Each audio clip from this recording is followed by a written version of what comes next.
19. Balls drawn at random. So probability is required upon total. Total we know 19 because total numbers are 19. So first is prime number. Okay. How can the ball have prime number? What are the prime numbers between 1 to 19? So 1 is not a prime number always. Remember that. 2, 3, 5, 7, 11, 13, 17 and 19. Okay. So how many? 8. So probability is what required is 8 upon total is 19. So 8 by 19 is the required answer.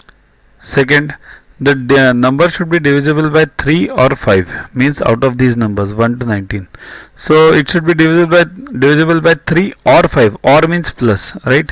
It can be 3 also or by 5 also. So what are the numbers possible? 3, 6, 9, 12, 15, 18, 5 and 10, right?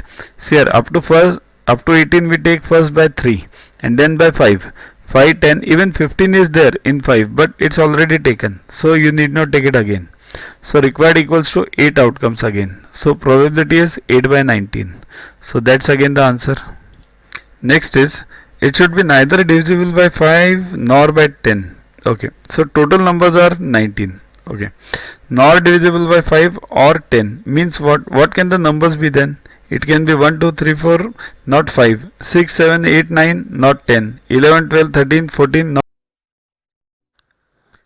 To watch the videos further, kindly download Yogaguru app from Play Store and follow the paid version in 10+2 section. You can also WhatsApp on the number 9960560404 to get the videos permanently on your PC and on your mobile. What you get in these videos? IMO, IO, IGKO, ISCO, NSO, NCO, Homi Bhabha plus many other exams questions with explanations. So keep studying, keep watching.